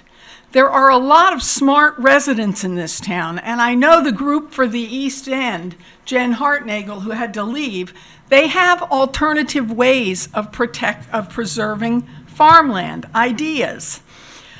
So why can't we have a meeting of all these groups and come up with alternatives for preservation, Compromises can and should be made by all interested parties. But you need to be willing to take the time to make this happen. As it now exists, this comp plan favors development over preservation. If you look at the majority of recommendations in the plan, and I know, Mr. Kern, you're in favor of development. Kathy, please don't speak for me, because you don't know that. You don't know what I'm in favor of. So. Well, I listen to you at all the town board meetings, and it's always develop, develop, develop. It does. Kathy, I would have to say you're in favor of no development whatsoever. No, I'm not. I am in favor. I listen to you at all the town meetings, and that's all you say is no development, no development. No, that's development. not true. I am in favor of development. And for the record, Kathy, I am very interested in developing industrial land. That's what I'm interested in. I know you are. Okay? You want to develop the Peconic River area with industrial properties. That's what you said at the last town board meeting. No, that's on the west. I'm not even going to get into it. That's on the west side of. It's already there. There's already light industrial there. Okay. So I mean, what I would like to just say quickly is the recommendations. The majority of recommendations in this comp plan, lifting the 500 cap downtown, to allow purchase of TDRs for building home ownership units, increasing density in the Peconic River District, doing little or nothing to limit the amount of industrial development in Calverton. All this plan does is modify the visual impacts of that development. It doesn't reduce significantly the amount of development that can occur. Kathy, you do realize that that was a work session that we had on Thursday? Yes. Which is a discussion period, which, with open government here, we had it with where everybody could listen to it and give us feedback on what they heard at a work session. Not, where everybody's saying nobody discusses anything in public.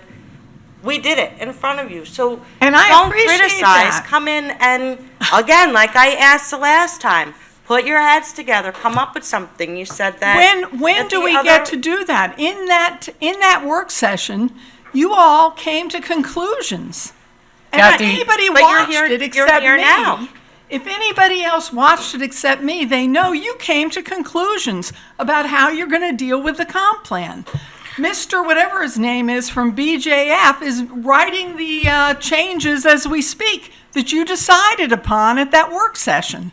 Can you tell me that's not true, Ms. Waske? No, that is true. However, it still can be changed. That is not ironclad by any means. And I would ask this town to hit pause because the residents are upset about a lot of the things in this plan and convene some meetings, come up with some alternatives.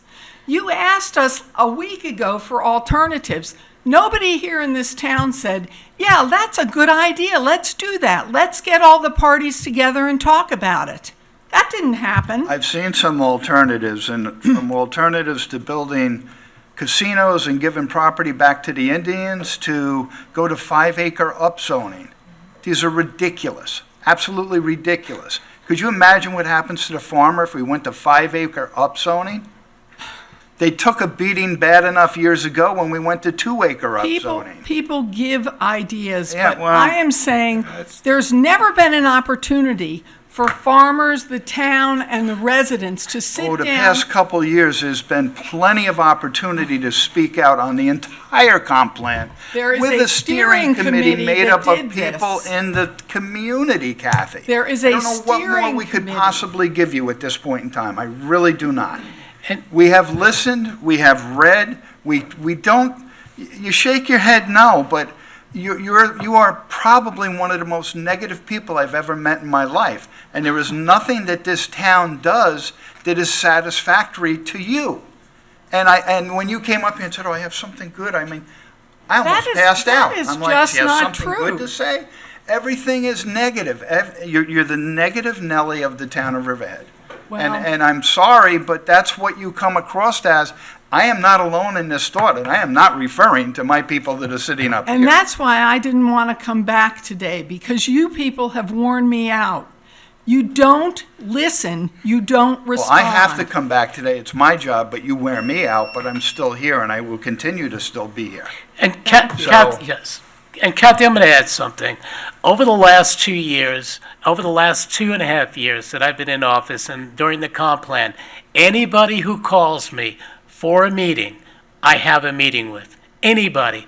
You've never called me to have a meeting.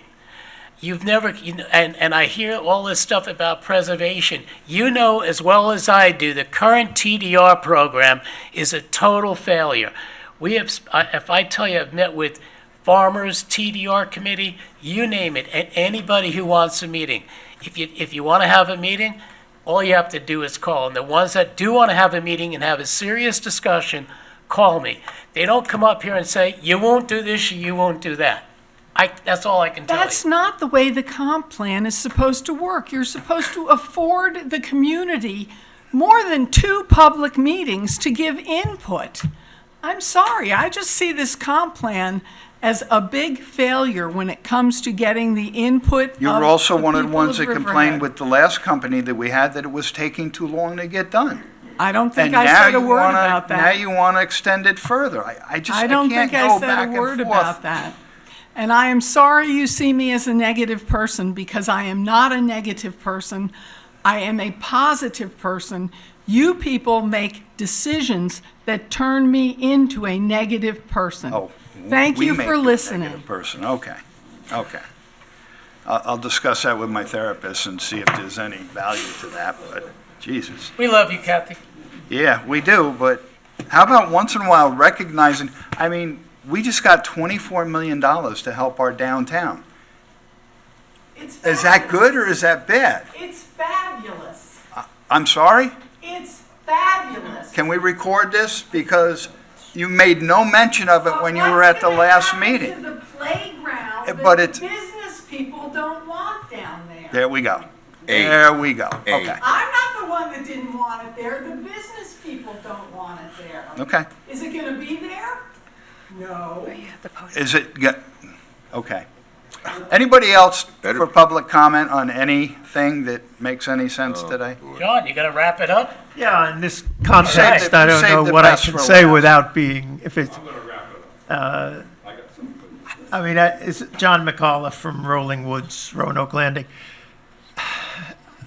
We unfortunately are slipping back into the personal attack mode of the previous. That wasn't an attack, John. If you know me, that was nothing even remotely Well, close to an you attack. That's That's just common sense and just speaking freely. Look at the video and think about the previous supervisor. I mean, I agree that that's not your intention, but that's frankly the way it came across. And don't ever compare me to the previous supervisor. Thank you very much. I do want to agree with the underlying point that Kathy is making and put it in a slightly different terms that, I mean, you refer at the last board meeting and this board meeting at zoning affecting the interests of farmers. I mean, the implication of that is that if people want to sell farmland and turn it into resorts or turn it into housing or whatever legally in that particular land now they are permitted to do, then that's fine. And I understand the premise behind that, but I think you got to look west and figure out if that's what you want Riverhead to be 20 years from now, because that's what it's going to become. I mean, when I was in primary school, I was in Wantagh, and there used to be a farm right next to where we lived, and now everything is Now tract Northern housing. State Parkway's there. Yeah, I mean, it's the inflection point essentially means saying no, and I mean this. I don't think there's bad intention, but I think the whole comprehensive plan has been so hard for people to get a handle to that now you're getting a reaction to what the consequences are. And I don't know, I mean, I appreciate Bob's offer for private meetings, but I think what Kathy is saying, that a public forum about the future of land in Riverhead, bringing in experts as well as the opinion of the constituencies involved, would be very useful for you to call before you go further on it. Any rate, that's response to what's been said. In terms of the earlier discussion of the misuse of property of the noise violations, is there a fine system that will essentially force people to? Like repeat offenders? Repeat offenders, yeah. I'm not sure if that's built into the noise violation code or not. I would have to look it up, John. Yeah, Yeah. I believe it should go up with the number of offenses. Yeah, what I'm just thinking is maybe When an we- early step would be to leaflet all of the offending houses and say that there are these complaints and that you are vulnerable to this. If this continues, there is a potential financial penalty. Any rate, that's, We could issue NOVs, but typically when there's noise violation issues, we just go straight to the tickets. okay, but, Does the and the landlord get ticket does have a financial piece to that, a financial punishment to that. Yes, so. Right, I think that maybe just needs to be made much more public.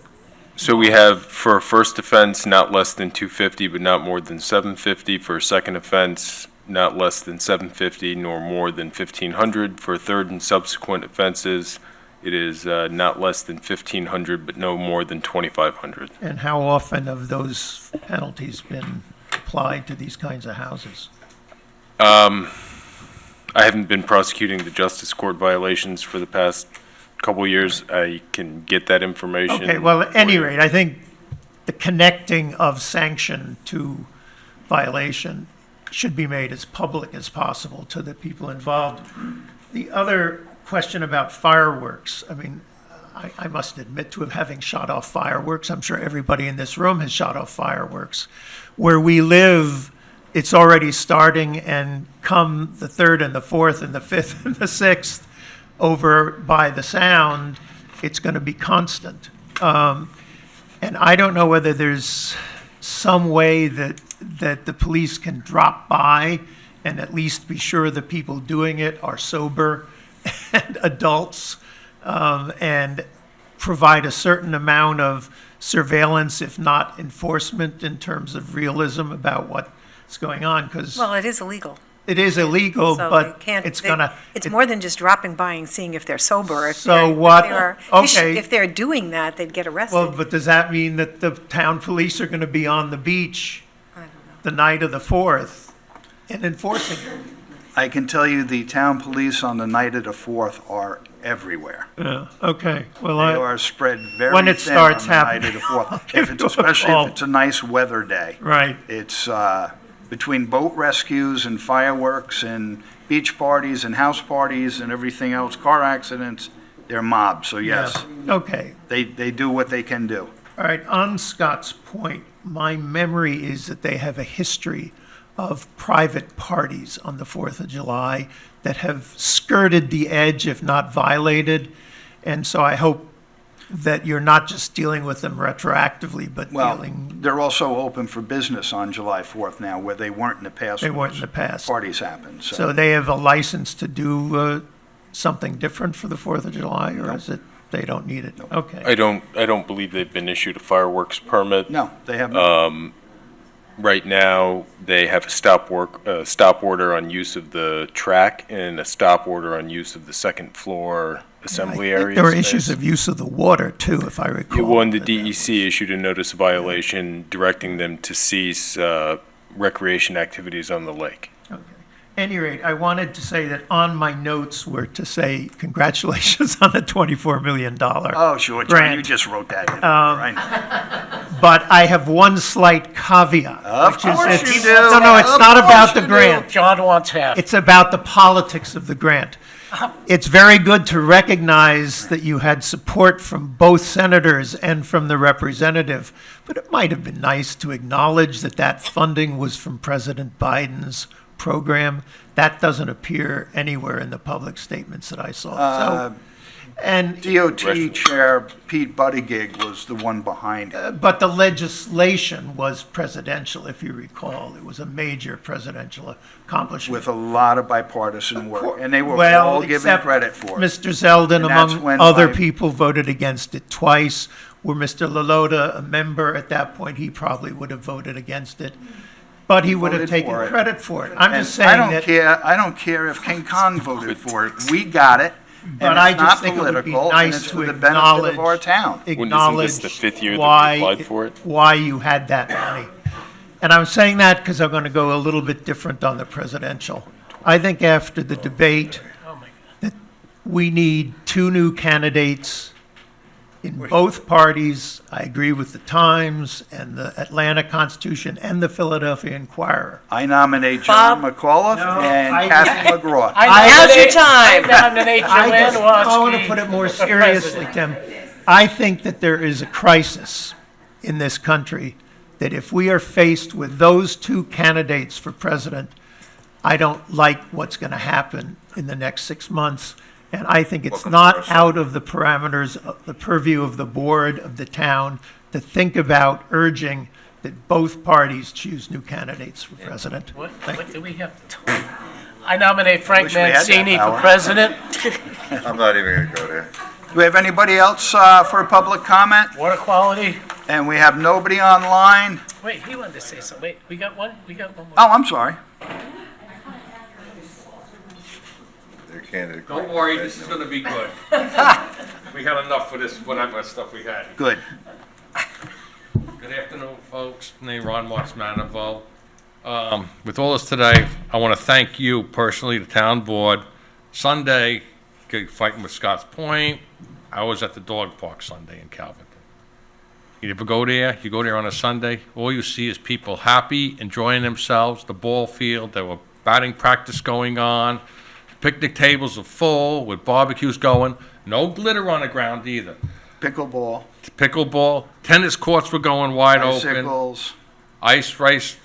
Ice rescue thing was packed. I mean, beautiful. I mean, I don't know if to say thank you for this because it's all a great thing.